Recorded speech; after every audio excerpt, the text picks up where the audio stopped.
لکھتے ہیں کہ اکثر لوگ مرزا اسداللہ خان غالب کو بے رنگ خطوط بھیجا کرتے تھے، بے رنگ خطوط لکھا کرتے تھے۔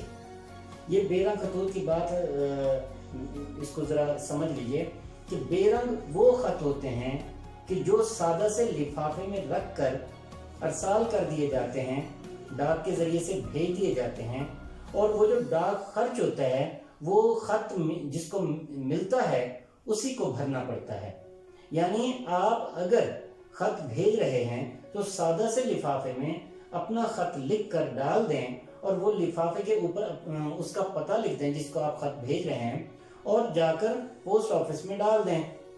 وہ ڈاک خانے والے وہ یہ لفافہ، یہ خط جو ہے وہ اس بندے تک، متعلقہ بندے تک پہنچا دیں گے، مگر چونکہ آپ نے ڈاک خرچ نہیں بھرا تھا، اس کا ٹکٹ آپ نے نہیں لگایا تھا، لہٰذا ڈاک خرچ جو بھی آئے گا وہ خط جس کو ملے گا، جس کو آپ نے بھیجا ہے خط، اس کو وہ ڈاک خرچ بھرنا پڑے گا، اور وہ ڈاک خانے والے اس سے وصول کر لیں گے۔ تو اکثر دوست احباب مرزا غالب کو اس طرح کے بے رنگ خطوط بھیجا کرتے تھے جن کا ڈاک خرچ مرزا اسداللہ خان غالب کو ہی بھرنا پڑتا تھا، مگر اس کے باوجود مرزا اسداللہ خان غالب اس کا برا نہیں مانتے تھے، برا نہیں مناتے تھے۔ اور ہاں یہ بھی ہے کہ اکثر دوست مرزا غالب کو جب خط بھیجا کرتے تھے تو لفافوں کے اندر ہی ڈاک خرچ، واپسی کا ڈاک خرچ بھی بھیج دیا کرتے تھے، جس کا مرزا غالب برا مناتے تھے کہ انہوں نے جوابی خط کے لیے ڈاک خرچ کیوں بھجوایا۔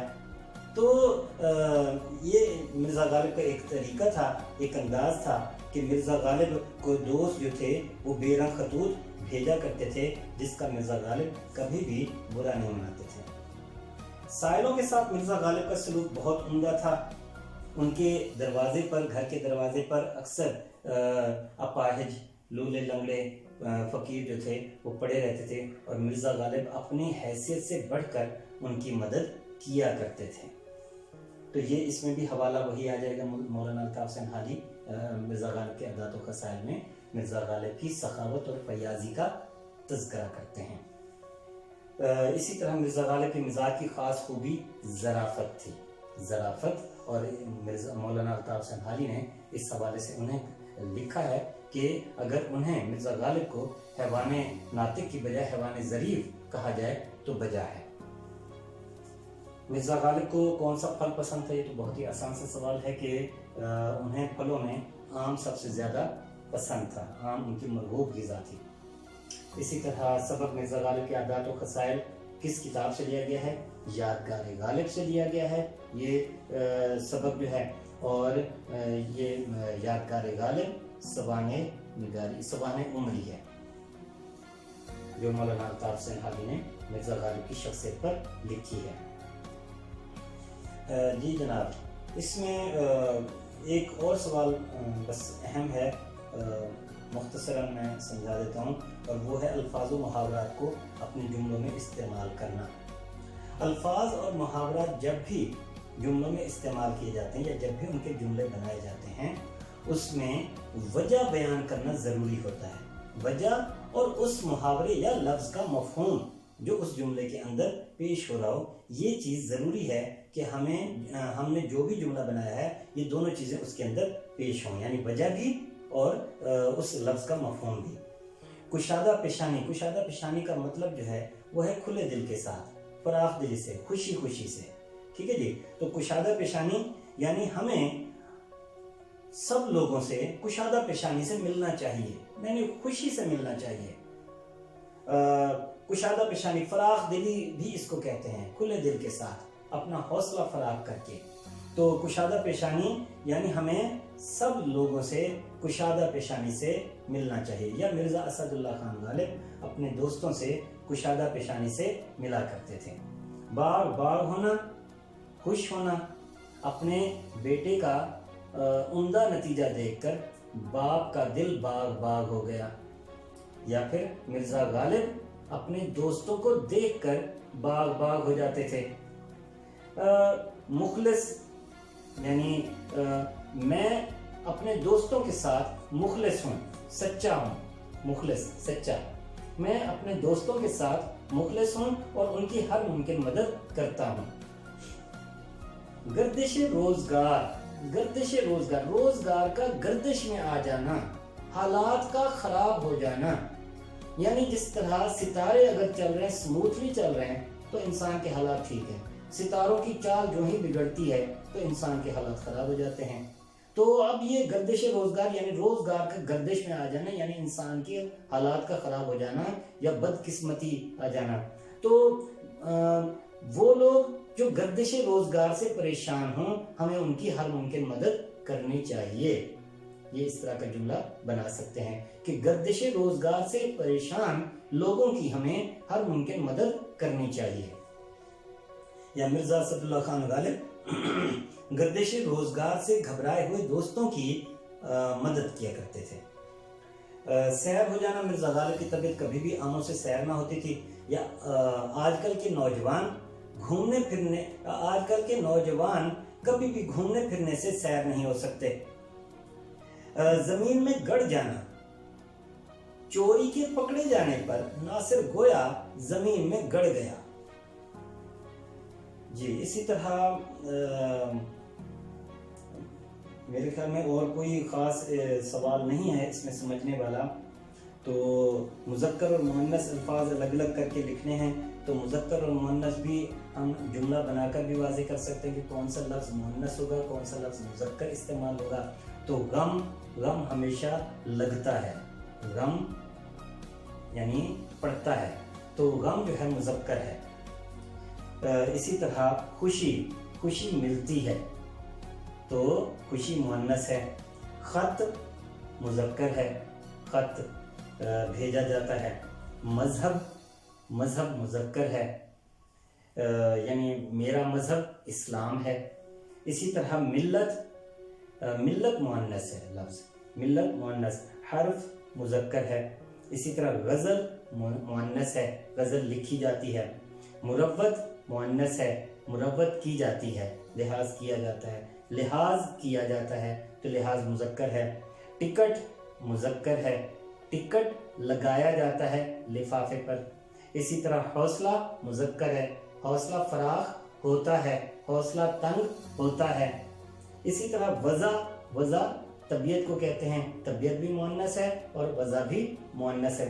وضع حلیے کو بھی کہتے ہیں، وضع حلیہ۔ تو وضع جو ہے وہ مؤنث ہے، اس کی وضع بھلی معلوم ہوتی ہے۔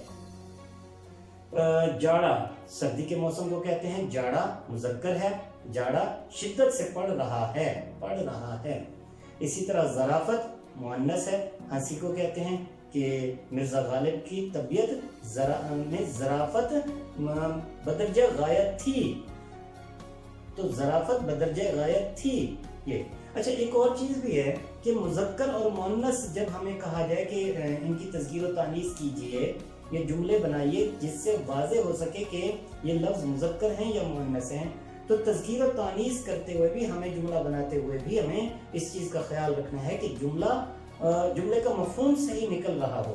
مثال کے طور پہ ظرافت، مرزا غالب ظرافت والے انسان تھے۔ اب اس جملے میں ظرافت کا لفظ اپنا مفہوم واضح نہیں کر رہا کہ یہ جو ہے مذکر ہے یا مؤنث ہے، تو ظرافت موجود تھی کا لفظ جو ہے وہ واضح کر رہا ہے کہ ظرافت مؤنث ہے۔ اسی طرح غم، اس کو غم لگ گیا، یہ واضح کر رہا ہے کہ غم جو ہے مذکر ہے، لیکن غم میں مبتلا لوگوں کی مدد کرنی چاہیے، تو اس سے واضح نہیں ہو رہا کہ غم جو ہے وہ مذکر ہے یا مؤنث ہے۔ تو یہ بھی ذرا دیکھنا پڑے گا کہ جملہ بناتے ہوئے لفظ کو صحیح معنوں میں استعمال کیا جائے، اس کا جملہ صحیح بنایا جائے تاکہ تذکیر و تانیث مکمل واضح ہو سکے۔ تو یہ سب کچھ تھا سبق مرزا غالب کے عادات و خصائل کے حوالے سے۔